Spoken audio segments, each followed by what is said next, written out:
kan khua hi in zani borvel chau ania kan tam lem lo khop mai kholian lutuk ni lo ma se kan in lungrolin kan in polum em a hei takhi kan khotinom tu ber pakhat po ani reng boka ke hilal nun sanga sangte a kania kanu le pate hian kumthum lem ta khan ba se sola min boral san towa tu na hian kapate te bula kho samekin atul angin kapui thin min duat em bok kei pon ka ngain tak zet hemakum hi pol som pani ka zo kum ania chapa ngai tak chuan ka pas ve maya college ram ve mai to tur kani ma se college ero aizolama min kaltir chu ka chung da chuan an rilru ka kan hial hran lo kapate te nu pa hi kan khuwa chuan a ber chu ni lo ma se a ko su thei pol chu an ni ve a mi te na an ron ber thin te zinga mi an ni phak ve ani kapate hi puzwala an ti mai zela kanute hi pima kuri ti in an chelar hle bok an fel em a aruk tak chuan ka chuang ril ru hle thin tum khat chu kapate zuin ramlama kan huana hian kan kala kan huan hi kan khuwa chuan a nei zau ber pol chu kan ni ve a thlai le thei chrang hrang balhla nimbu fangma ti vel mai ba ka thei dang si hrang te chu om ter tuara mu po anom thin khop mai kapate hne na chuan kapate eng tura kal ber nge kan ni renga ti in ka han zota kapate a chuan di hian min chang ta a naktuk mai hian aizolama min kalbo san to don ania zanin hian nangma thana hun kan mangang chu le hei thei kan nga a heng te hi kan hon cheu anga kan arpui tui lai nge kha kan talbok anga ropui takin zanin chu kan mangang chu le ti in min changa athumin hril chuan min ti lom rolin kan khua kan chhuah san mai tur chu kalunga leng lok khop mai kapate soyang chuan zanlama hunlim om tak mang tur chuan kanin po cha na samaya zandar sari le chan vela chuan kan then om khoveng te chu an lo lut khom ta sapa chhun lama kan utei chuan a lo som na salom khop mai ron kalpo thahnem takan ni he zan hi katan chuan hun hriak ringla ka thengil to lo tur chu alo ni pha ta ani achan po kan khua hi voi khatma kala chhuah san ngai lova hi katan chuan ka voi khat tur ani he kanin thla na hi katan chuan avan tutak em tile vong thin atuk jing ma taka chuan ka thowa ka intify soka zan lama ka thom no le bung ro neu ka pek fel lok sa vek awangin jing lama chuan in siam kol sampha le kapate le nutei mai ba ka a thei chuan ka kaltur chu min ron thla motor ka chuan thleng chuan min ron zui ka ngai hlom don khop mai ti chuan ngai tak chungin kan khua ka mangai em kalsan tur chuan kan tlan niam ta ani ma se thil pakhat ka shet lok mi alo chu hei hi ani hetia kan khua ka chhuah san atang che hian ka mangai na zin kong chuan bulatan ve don chau ani ti hi kalkong ha chuan thil ka ngai tu newa karil ruwa chuan ni zan lama ka patean thuron min pek chu ka hre chuaka kan khua chhuah sanin pun puizo ka min ombo san to don ania hei hi shereng ang che taimatakin lekha zirla thil ti apianga pathian sherengla khovel sual na laka film khurang che ima hun ri che theilaka film khur bokla chuani thlen ve le min ron bedon nia tin min thaliam ta kha ania zom nge po tumin rilru chu ka in so nget sawa kongpo atlon that em awangin aizol kan lut ma angreng chung khat lein nai kan nei lem lova mania in lo ai chuan ti in private hostela om chu kan tumlok ani bok nen hostel lama chuan in son lut turin kapanding tanghal chara kapate hi aizol lama hian asin ve zeu thina mel shet nei thada zara hostel lu na tur po zon boy chop ngai lovin biak fel lok sa thlapin ka kalania azia phian mai aizol kalu atanga ni reivak lova chuan college admission po ka ti fel ve theita a akhir zol pui ka zo to buka ka thodeu huai kan hostel hi boys hostel big chau ania omna hi afal deuh awang hian motor ribeng chengin a chiapia lo buka anom phian mai zan lama avot deuh ti mai lo chu soisil na tur awang khop mai Karlova College tran hun po alawin her chuak ve ta a kani ma saber tur ani boka kapur khop mai ka hel hol lutuk chu ka thoma lutuka ti tur ka shele bok silo kan hostel veranda chuan katei taringot maya chuti lai chuan kan hostela ka kum ve thin berle ka po ve ber lian hi aron tho ve a lian chuan sangte hiwa thoma ve voin chu min tho khala ni mo aron tia nia thoma hi fisel na atan po acha anti khamole ka ti taringota lian hi hostel ka lutir atanga min betang nel masatu le fel ka ti mai ania anel po kanela ani pon minnel ve to khop mai college khata lu tur kan nia chumi awang te po chu anima na lena chu a inti fai zo chuan kabula ron ting chok ve in enge moni kan han sei dun vela ti tur om lo lutuk po azia ve te deu nakin dewa chuan chote ein ei khama kadin siam sok soka lena nen chuan kan college lampanin kan chuak dun ta nak naka kan college hi kan hostel atanga lalutuk tia soitur chu anilo ma se ke a kalra la chuan a ha thlak vei phiana kan college hi a mun ma le a building po tha a zirlai po kan tam mel khop mai lian den chuan kan college thar tur chu kan han fangkwal vela fankwal fe tham chu ani chuta kan classroom tur kan son kwal shep nuwa atopa kan mu ve thei ta shama kan classroom tur po alo nom mel khop mai kan khwa ne na khai khin phei chuan vanram hi ani ringot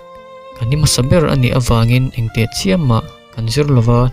college dan le dun te soin hun kan mangte uber ban po kan bangma angreng khop mai atu katang chuan kalpa nga in kan kalchana class po an loving ngal vio kan kho ka ngaina po anep vetel tela tuna chuan nom ka te ve to khop mai kar ni thum vel chu pa ngai takin kan kal ve maya boina em po kan nei lo ma se tum khat chu break lai ania thil ei turin lian anen kan trin lama kan pheya kalkunga hian mi chepakhat ei tur kinga local hi ka suthuta pop maile kalo tong tuilu tukte po aniang chu ka kalna tur en na chang reng ka shelo chuta ka ti pallutuk ti pa kai tho kan tum chu nunga tang hian mi pakhat hian min ron ngam son dora aron kai tho ta daya chu pa chuan thin rim mel deuh hian lepeka chuan i kalna tur en thatong che aron ti deuh muka a thian nu chuan a holutuk ka ti pal ati vek to kha ti in aron khap daya ti chuan an kal dun ta daya chutia ko reng chu liana chuan sangte i thamo ti in ka dara chuan mi ron vuana ka thalom keni po kal thoi teang ti in kan kal ve ta daya hemi thil thleng atanga ka hriat chho zel ta chu khanu ka sutluk nu kha kan college an lo star ron thin mai hi alo nia aming chu sangzwali ani mi pa kha chimia ani ha khanu ngai zong kha ani bok an ho sa in a chapo a ayan noi nung deuh te chu mu si ta ching hle bok kan college sa hian hotu le ngei tu anga rolin ama start tu po chuti bokin anga a anni pani in kopian kan college sa chuan ro wan rel amoti mai tur hian an lar hat reng boka sangzwali chu a mel tha a ampial pa ang lo takin a chapo ve lem lo anal zar reng mai hi ania kan mi pa te hian an star ron na sa hle a ma se tu ma mit mai a mu ngai lem lo ama to ka chuan mi indu ve tak ma se a che zonga indu ni lovin ama lo star ve tu dang te chuan ron hel tu ma an ron bel te hian enga awak ma alo ngai lem lova hetiang ko nga hi chuan arin om ve le tlat thung ni khat chu break kan nei lai hi ania ka chen pa lian an nen chuan kan college compound vela kan teikol vel mai maya chuti lai chuan in nial boiri hi kan theta hlau mai kan ve en pheinak chuan jimi ate bok an lo ni akor chung hak lai chu kan junior pui ve tho pakhat hianin avur ei lai alo ti kai sakpal hi alo nia jimi ate thian ho chuan an lo hual deuh thap mai ani thian ho hi om thadu lo ti taka gengang deuh hian an in din vea zirlai dang te hi chuan an hlau hlom viau zel Jimmy a chuan chu pa hne na chuan kor hi engzam an nge ishia em naktuk hian a manzat chi ron keng leng che thinrim hmel zet hian a lo vin tuara tuma chuan an chan ngam der lo senior role an ni awang hian junior deuh te phei chuan an hlau thei hle nge chuta ka ngai dan ani tawak big lo lian a hne na chuan ka vakal lok ange kan ti chu a tul mai lo inat le pha zo kang ti in min lo pot bet na sa ma se ka kal lui ta thawa vati boi tur emo kut thlak tuma vakal chu kani hau lo thung an thil ti chu a that lo zia va hril hriat tuma kal mai kani ka va thlen chuan Jimmy a hne na ti hian ka ti ta a du tok to ro u in thil ti dan hi a thalo ka va ti chu an thin ka ti rim zual so mai ani Jimmy a chuan eng moi lo soi ve a nang khan engma soi tur inei ve lo ngoi chip chamro ti in min dam son dora chuta khatu soi ngai bok kan soi non le chu an thinin a tur bik talo Jimmy ate thian te singa pakhat chuan ka maya tak mai mi ron nek ta thuai mai ka thal top phin berin ka sia chuta Jimmy a chuan nep tuk mai kal sanang u ti in min kian santa a an kieng ta mo ti a chuan kan thian pa chu ka hruai pheya chu pa chuan min chan awangin ka lo me tin lom thu de chu min la hril ta deuh ma se ka chang lem lo mi tang ho chuan min en du hlom khop mai chumini chuan class po la to chuang lovin country na chuan kom renga liana ero class a om thung reivak lo ka thu deuh dar nu chuan ka ma a hian mei che pakhat hi aron thu da chat mai tunge niyo tiril ru chunga kan hoi chuanak chuan Jimmy a bial nu sang zuli chu lo ni in an mu chen ta ka chuan an lo soi thin angin alo mel tha khop mai an no star ron thin po hi alo om lo love ka tiril ru ta neu newa chuti lai chuan sang zuli chuan hey thian pa ti in mi ron awa ke chuan min awang ti po karin lo em awangin ke ma mo ka lo ti huwa sang zuli chuan o ni e nangma vo in thil thleng awang khan kan in thiam lo tak zet aron ti chu kalo meng phok ang reng enge nangma in thiam lo na tur omami tia kan zo let chuan anuam ka tilova ti in mi ron changa chuta le naktuk zan hian ti tur in ayem tia mi ron zot chu keima mo kalo tile huwa chuta anui de vera anu dewa o nangma kha mi ron ti chu mel thazual so emoti mei tur hi ani ke chuanin kanei po ka shelo nei lovang pati chuan naktuk zan hian thian hawa chhuwa kan tuma i local ve du angem tia min so chuan ba deuh nuai chung chuanin ke hi kan ti le chu anui azata lutuk min nui ta chiam mai le chuta o ni chiange ka ngai dam dil na min lo ngai sak mai ro local nge yang che naktuk zandar sari college bula ti ringot soin a tho ta daya chuta lokin tunge I ming ti in mi ron zot ke chuan sang te ya ti te in kalo changa sang zoli kania chuan nak zan chu o ti in a kal liam ta a kalim ro ang reng khop mai nula la chhuwa pui ngai lo kani boka ka sam tel deuh bok hemizan hian mutpo ahar shom ti wang nilovin ka hlim em wang zokin amu te chu khile deuh vur rengot mai hi ani ber karil ru chuan sang zuli nen kan local dun lai vel te chu kan mitla a nuam tak hi ni ringot ma se thil pakhat ka ngai to tel chuan kanui lai chu ati top chiang hle chu Jimmy a kha ani bial nu ina chhuwa puya min som thu hi a hriangem le ti te chu kan ngai to thale a engwanga keimi som ve ngot nge aniang le ti te ka ngai to boka makka ti ve ang reng khop mai atu college cha te chuan sang zuli ne na hanin to chang te hian eng em chu soilo ma ila min ron nui sang zela Jimmy a om ve wang de po aniang chu biak em chu min bengai chuang lo zana chuan sang zuli na min som na chu ka sherenga thengil chu soilo ka chak lutuk wanga ka om tinuam lo tu an hial zo kang chumole ka best stress nen meu kan in thuama room atanga kan chuak chu ka thin pa lianan minron muthut mak atinge mai hostela hi chu mi parwal tha hi kan ni boka thomno po kanin bel du da thin em bok nen mak ati po chu om lo than lo viau chuta liana chuan sangte khungei kaldon tia min so chuan ka soi sak dewa ka chungten thil min thona kalam lok don ka ti chuan oi om lo lutuk tu nang zana khoi lai ma ain hong to lovang arun ti chu ka har chuak deuh ko ni don take tiril ru neu neu pa chuan kan chuak lok ange ti pa chuan kaliam tang ngal vata hostel atang chuan college lam chu ka panding ngal chara ka ma khop mai ka va thlen chuan da ruk le minute somli panga borvel chau alo la ni college khuta chuan ka ngak ta wang mai le nakin dewa chuan sang zuli po alo thleng ve maya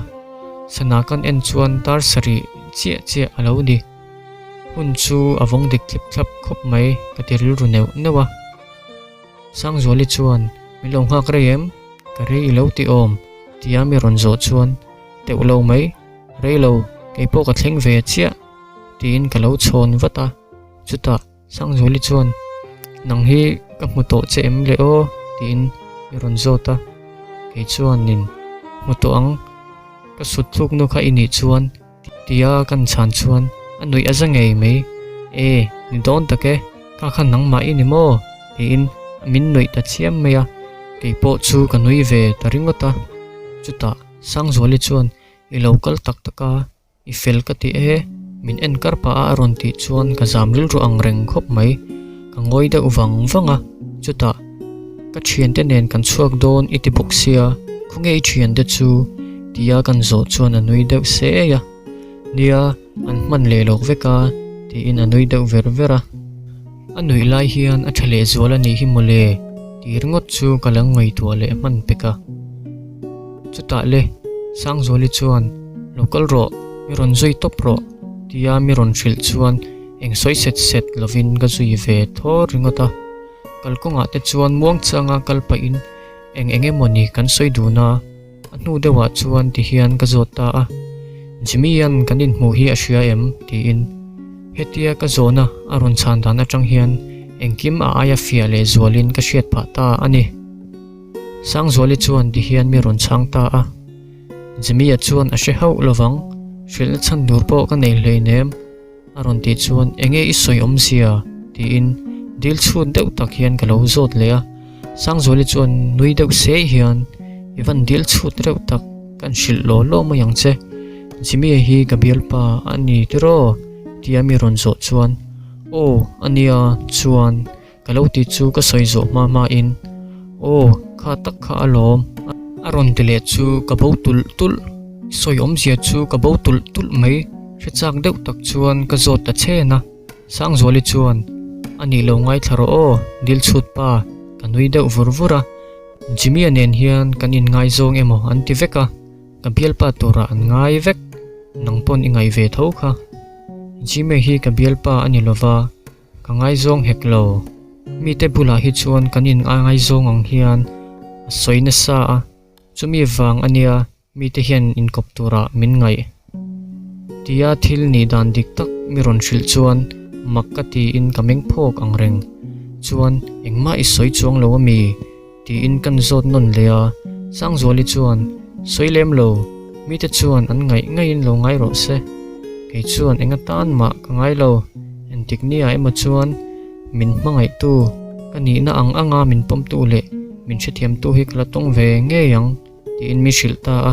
ke chuan ka hrethiam lo hle ani ang nula mel tha ina min du tu le min mangai tu min hrethiam tu tia an soi chu ka hrethiam lo ani athil min hril chu oi lo deuh rewin ka oma engma chu ka zo chun zom to chuang lem lo chumi hnuwa chuan min ron ena khatu soi hi I hriat thiam huna chuan hrilfia le vak po ingai to chuang lowang aron ti le chu min te bo tul ani ber chumi hnu chuan thudanga kan pakai ta deya ti po akal phian mai chuta le sang zoli chuan so kan in ani so lo lut ve ta che ti in mi ron so ma ke chuan ngoi ro lut ri lo mayang ti in ka lo niala sang zoli chuan diktak chuan zadin hian thian hawa chuak tur kan ni lova ka thian te tu ma som ka nei hek lo ka lo som na chan ber che chu kan om na hmun ka ko mu du wang zok che ania tia min ron thil phei chu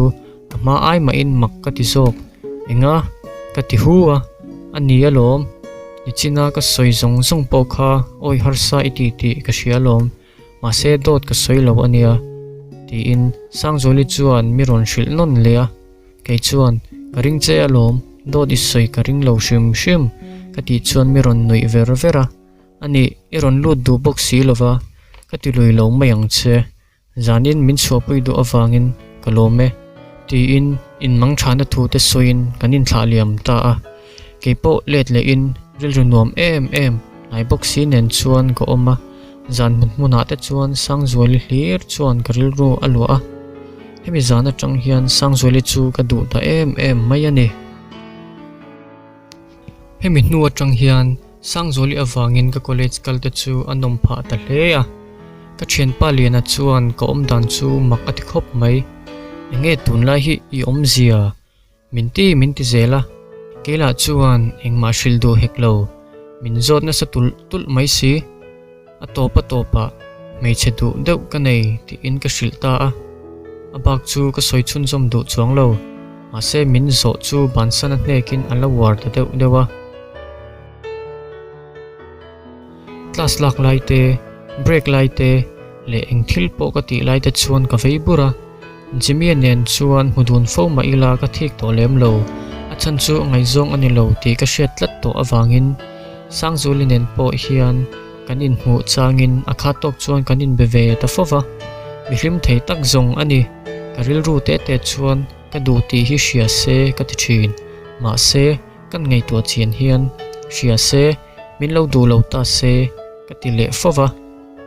shelo mai ro se tia beidong le chang te po ka nga hle bok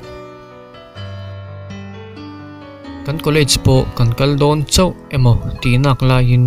Karlova exam hun po lo nai le ta vet khop mai kar ni thum vel chawin min dal towa chumi ma deuh chuan thian hawa cho ei khom hi kan rot ta a kan cho ei khom ni alo thlen chuan kan theyang tokin kan in puah cha a college po kal lovin kan ni leng deuh thowa tlai lama chuan ei rong te bolin kan in fiam pa chen boka heta cho ei khom tura kal ho hi mi pariat vel kan ni kan ei khom na hi kan thian pa moi ate in ni in moi hi college sa kan senior ve tho ania ani hi chu a felin a zau boka lu thar deuh te ho hian an nelin an kom ngai hlom khop mai kan hostel atanga moi te in hi a hnai ber awanga an in mang tamai kan nia ma se an in chu nuam tak hi ani kan chet mop lai chuan moi a chuan sangte kha hei zana thil ei tur le bazara purun war le so thing ve en lok mai ta che ti in mi ron tira aruk tak chuan peilo hle ma ila tom ngai chho in kal ta thowa bazara chuan kan mamo te chu en kualin kalei nuala an soi ai tam ma chu kalei ti hial kon college le bazar hi in hlanlutuk ani lova ma se bazar peng chengri chuan min ti boy phalem lo tia ka thil lei zo ka chuak chu ka phudeu zok a chan chu mi hmu ka nei tlat chu sang zuali ani ka ding le deuh hria sang zuali chuan bazar lam chu aron pan ve a ma se min la muri lo aron hnai zel ka lo en renga ka omna lampang chu aron hnai zela ka hmu za deuh awangin tlema biru dewa chuan ka om ta daya akal liam to ang chu ti in ka vadak dek china rin lo dewin alo la liam lo na sa nai deuh taka lo dingin enge itia aron ti chu ka phuzoka ka za zela ala omem ka ti zaya sang zoli chuan tu mo aron ti chuan ka chen pa kha choi deuh sap hian ka vatia ani chuan nui pa hian lo chuak mai te tu ma an om lo kha sota tang khan ka lo hulok dei to che lom aron ti mai chu ka zak asin o kalu katuai ringota chuta le sang zoli chuan matinge voini ron kallova ti in lung nur mel deuh hian mi ron zota nia chu ei khom kan tuma bana boi chiam ai chuan kan tia kan kal lo tamai ani kha kan ti chuan tinge min som ve lo ti tau mel deuh hian aron ti le chu du om reuh tak hi ani kei chuan i local ve du ami tia kan zo chuan rang fashion hian o nu te reng mai ti in aron chang hala ni local vela ti in ka soma ma se ka chung te shil phot anga yang atita a chung te chu shilin moya te in chu kan pan ding ta ngala ka mai che du ber mai kan chu ei khom na a kan throi thei tur chu thil nuam lo zo zok chu ani ho lo arukin ka hlim ru veng mai moi te ina chuan kan let le a ka hnunga sang zolin mi ron zoilu tamai chu mak an ti hlom khopa chuta ka chen pa lian a chuan sang te chu i om dan atang ka ti renga in zep thei hle mai ti te in mi ron fiam vela ke chu ka lai ang reng chutiang engma om lo ti zo rol deuh tho chuan sang zoli chuan aron chhon ve vata ma se a chan dan ero adang deuh nia kar ni vel chu ani toang aron ti dadai mai chu keima zo ka lo laia ka sa pup ni berin ka shia chumi hnu chuan kan thil leita chu da felin ti tur tulang ang chu kan ti chun chom ta mela tlai ko thim thet tia chuan cho kan eya kan ei tui hlom bok aniang trong tur po kan nom mang lo kei po ka ei puar khop mai ei kam hnu dewa chuan thil ei tur dang kan leita chu kan ei boka por chung het du cher tak hi ani ka thin te chuan sang zuli ne na min fiam chu an la du tok thailo ti bera min mang du na ma se kan hlim pha phiana sang zoli po anui ve dara chutia min fiam na vel chu huwa ang po a adan lo awang le a hlim pui em awang chuan ka ngam pa ve da dewa tia ka ngam pat ve tak deuh awang hian ka du thu hi shil ngei ka tumta ani tia omreng ai chuan min du emo nu lo emo shim ila azia dewang chu katita a zan in na shil ngei chu katumta ani hlim viau ma ila zan rei ve zela dar kole chan ve alori da der mai kan hlim bok aniang sana chu kal chak hi kan ti mai cho kan ei kham chia emo ti lain alo tlai duak maya aruk tak chuan ka ui ruang reng sang zoli chuan e khai o dar kole chan ve ari der ka ti ke chu ka trin san mayang cheu ka hot lai chuan a chi lovang aron dita a midang ho po chuan o man no ti pui viau chel chu an tum lem lova ka chen te chuan ka beng bula patha nge ro ni nom khopin ka beng bula chuan an ron chunga tum sa reng ania ka du thu ka shil angai tlat sia chuan sang zoli nen chuan kan chua san ta a anin nampan chuan kan kal dun dal nala sang zoli na nui sang pale tlamon mel dewa min bia te chu ko om tinom tu an ni a mel ti thazwal em tu te an ni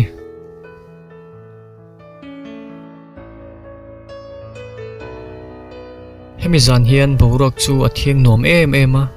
thla a eng boka arsi te po an langwara kan borak pon azir ngang mai zan lo rei deuh to awang chuan kholaya kalpo mutur anom mang tolova hunrem chang tak ni in ka shia sang zoli chu kan pia dewa cholbu ka chuan cholokang ti in ka hruai pheya iwa chaw ma ve nui deuh pa hian min tia thil ka shil lokang che ka tita a amita tak chuan ka en kara kuta ka vuana ani pon min lo en ve kara chuta thin phutut tut chung nen chuan nang he ka du che ka tita chot mai le ameng pho kang reng aron nuya iwan nuang pe tak ho wat du to nak laya ti in ka dara chuan aron benga voi khat ka du thu ka shil non le anui chu to pa amel ngai char chu amel renga chuta kal toang ron ti pa in ading tadaya kalam aron hoya min thla awangin kalome mang tha mai ti nakal tadaya fa zui po ka tum chuang lo tinge min chan lo le min du lo wange ni anga ti in karil ru chu atot mup mai ka bei sei ang ani hau lo karil ru chu chema vi ang mai na na a ti dam mai thai ani si lo shi om ka ti khop mai hemi zana tang hian sang zolin ama a min ngai nat na ati lan thin chu ka mu kha ta hle a min hu chang te po hian mel shen lo ang mai kan ni kei chuan ka ngain ka thlel thin hle a ani ero chuan mi sang ang mai in min enta ni berin ka shia sang zoli chu ama ang tho chuan jimi anen an om dun le ta fawa chu kei chuan ka thik thei hle voi khat chu jimi anena kan college bula cholbu kan siama hian an lo thu dun lai hi ka va hmuwa sang zoli chu jimi adar ngeng hian lo bei hle a nomati mel khop mai ka ngai tu na chuan ka ngai zong ni lo ati te kha ka ring hlel le tarum ruma mu har ka ti ema wangin mundanga ka kalsan zuita a ka chen pa lian anen chuan kan in bel le ta chuta ani hian min hnem bera min che thiam hle a chen ta pok hi an lo hlu ani hi ka ti pha ta ani karlova exam pon aron zui deuh ngal maya kan exam po chu ri runat lai ani bok nen chan that po a har tak ani kan exam chung te chu arei ka ti em a kan khuwa bok chu ka ngai ber ani le ta lekha po ka zir tlem thei khop mai liana chuan zir turin min han fui phur ve thin ma sela omzia om thei tak tak lo engditi emoni chuan kan exam po ka zo ve thei ta sha ma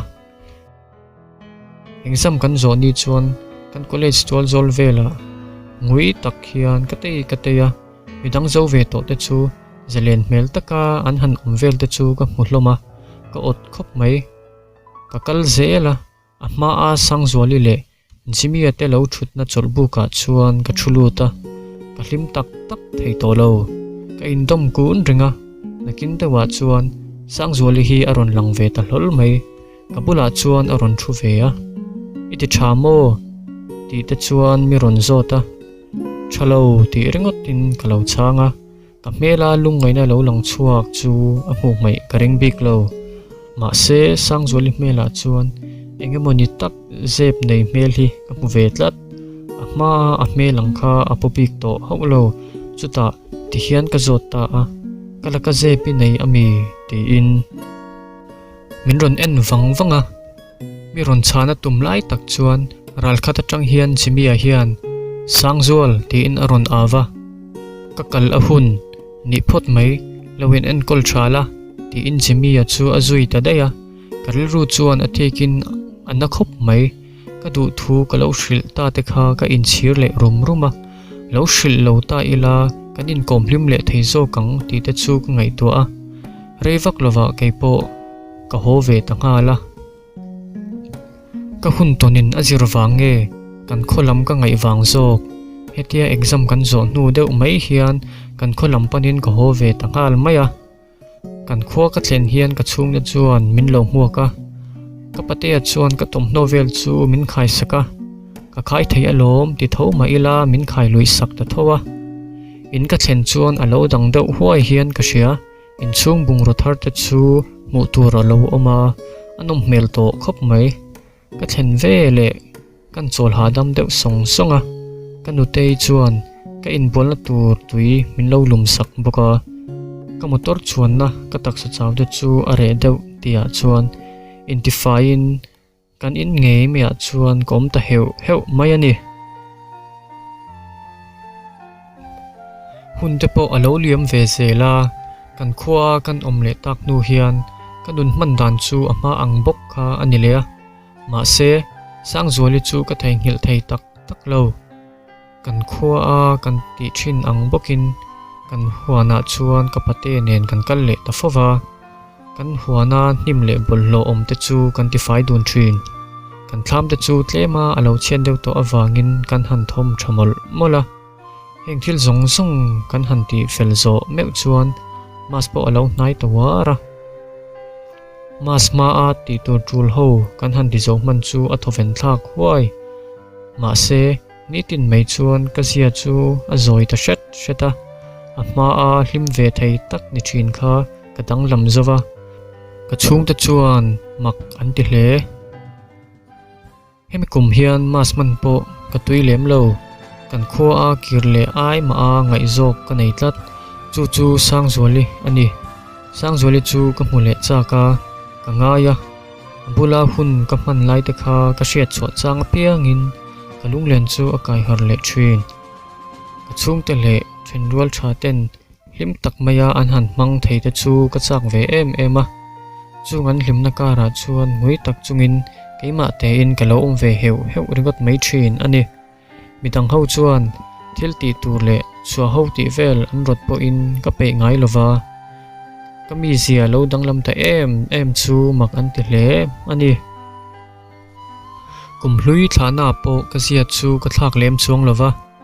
kil khata ka lo ring chu ka nu te hian min ron pan na in mi ron ti puita a sangte engei ti renga local ve ta che ti in mi ron soma ka chak lo em awangin ngoi ro ka kal chak ri lo ti in ka lo changa chuta le sangte tun drama i ron ho hi idang lam riau I thamo ti in ka nu te chuan mi ngai sak ti hriat tak hian mi ron zot le a ke chuan ka dan chu ka soi fak du lova ka tha lom kan ti chuan mi chia wang mi tia ka nu te in aron ti chuan ka va mil ko ka chuta ka met na chu zoi mu angin ka la son le a ka nu te chuan tiang te chu tong lo kan hlei nem lungai du reng su mi thatak ila tong mayang local ro ti in mi shoi phei lui ta a ka nu te thil min hril chuan min nem dewa ma se sang zoli ka du na chu an sat zo ka wangin zia rei lem lo hemi nu hian kum thar po kan hmang zowa kalet le hun po chu alo hun le tareng mai ama ang bokin college sun som le turin hostel lama chuan kan khua atangin ka in son lut le ta ani kan hostel a chuan nangai te bokin lian anen kanin bel le ta chota college ton hun po kan nim saber ngai to kha chuan phulem lo tak kani sang zoli mu ka chak rolin ka hupur na atel ve boka achan chu chimi ane na mudun le chu ka zuam to lo ani ril rutina tu mai an isia ni rei vak lova college po kan tran le ta ril ruthar ne na kal chu ka tumta a ka thian lian a kianga chuan ka tam pha le zual khop mai achan chu lian a hi chuak tam lem lo ani awang hian sang zoli mu na chance po atlem dewa karin wangin chu chuan min hriat chhuat tir zel tur chu atine pha ring wang ani tel boka hetia college kan tang hian kar ni vel chu kan kal le ta dera ama ero chu sang zoli mel reng ka mu thei ta hau lo atir kha chuan mu ka tum lo wang shima ka ngaya ma se chu tiang ni lova a zon mewa zon nu po ka mu zo tak lo awang le jimmy apo ka mu to ngai lo awang chuan ka ngai chu a thalo dewa atir chuan engte chiam ma ka soilem lo ma se ani thei ngang lova ka hriat ta ka wangin ka chui deuh ta a kan chui chian nu le mi te ka atanga ka hriat dan chuan sang zoli chu alo dam lo na samai hi alo nia college tran ni atang khan voi khatte ma alo la kal lo shim hi alo ni kamang chu angin sang zoli chu mu ka du ta em a chu thu chu lian a hne na kan soi chuan I chiang mo thu dik lo vor hi an ching sia an thu pho chop mai te hi alo ni lo mo alo ti ya ma se pho chop ani ka ring lo chan chu hetiang chen college kal ta lo chu chan thatok tak a omang ka ti ve tat thung voi khat chu weekend ania hostel a chuan ka ruma ka tom tlata ka in ngai tu na samai atopa ti hian thutluk na ka siam ta a sang zualin an in omna min shil to thowa ka vakalanga keima nge in ka fin fiang ka ti ta a engsoi set to lo chuan ka chuak ta ngala lian atak ngial po ka kal tur thu hi ka shil lo ka kalpa te chuan so ei khom zana kan kal dun na vel te mai ba ka chuapui min du awanga min som lai vel te chu ka hre chuak wara ka mangai na bia thu ka hlan na chulpu kan thlen Hei chuan kan sul nu te hre chuakin kalung ati che zuala ka chap ti hiala ma se mi pa meu kholaya mi tui ti tlak chu ti in ka in ti pa chang sham shama a topa chuan an in tia min shil ngei mai chu ka va thleng ta a she deuh tak chung chuan ka va pan hnaya kan ding deuh wang nu chuan ril ru ti pau khawin kongka chu kan kik ta a tu man min chang lo kan kik non lia a nu dewa chuan min ron hon sak ta a nu pakhat hian min ron hon saka anu ani ngei ringin sang zole omem ti in ka zota chu nu chuan omlo ti in kongka chu akhar le maka kan kik non le ngial po in tu man min changin min hon sak ta lo ka be dong chu ka le taringota chu tiang chuan ni tin deuh tho chu kawakal zia chu nu chuan a om lo thu shilin min lo chang thin ma se ka be dong don chuang lo reng ti in karil ru chu ka ti pau khau fe tlata tum khat kawakal le chu nu chuan boya tunge I ming ti in min zot ta a kei chuan sangte akania chuan sang zoli omem katita a chu vele ruma tang chuan jimia hi aron chuak lol mai le jimia chuan kanu keiman kalo boy puyang aron ti chuan kanu a makti mel deuh chuan katia anu chu akal kiang ve tamaya jimia chuan sangte lo lute aron ti ta a kalut ve maya atir chuan thil om sia chu ka hre thiam lo hle ma se jimia chuan thil om sia zong chu min shil ta vek ani jimia min shil dan chuanin sang zoli hi abial nu nilovin a u nau nu zo alo nia man deuh khan birthday lom na a sang zoli hi akala atir chuan a hlim om hle a sang zoli chu a mel that awang chuan lo du po anga a ma se chung ho kara chuan misual atong fu ta ani sang zoli thei tui in tura chuan muthil na damdoi hi an lo pol saka ti chuan sang zoli chu a thian te room lama mu hadam turin a chhota a chutiani ko shalova omlai chu misual chuan rem changa mangin apong swalta ani chu pa chuan natna hlau om tak age natna alo vele zel nen sang zoli po chuan a kai ve pha ta ani hei ba khi chu jimia chuan min shil chun zom lova I du chuan ama so vazot ta che ti in room lama chuan min tir lut ta ani ruma kavalu chuan sang zoli chu khuma hian alo muwa alo dam lo na samai hi alo ni chutia kavalu chuan theilo hian aron dak chuaka e he sangte nangma elo hetia min mu hi ka du lo sin le ti in lung nur mel deuh hian min lo bia a sang zoli chu kavapan hnaya akuta kavavona tuna chuan in sumin omzia om talo kamita tang chuan mangai na le khongai na mit tui chu aron luang chuaka chu sang zoli chuan alo mu in akut chuan min ron hruk saka ka u nau pa khan engkim alo hril to che animo chapma ta che te in theilo chuan mi ron hnema chuta le sang zoli chu aron tong chuak ve ta a sangte thil kan hrilang che o aron ti ta a o soita che ti in kalo changa sang zoli chuan sangte mana kalkonga min sut thuk tum kha ila shia em ti pa in zoi muangin aron nuya o shia e tia kalo chan chuan khata ka mu atang che khan mo ki pon ka du dai to che alom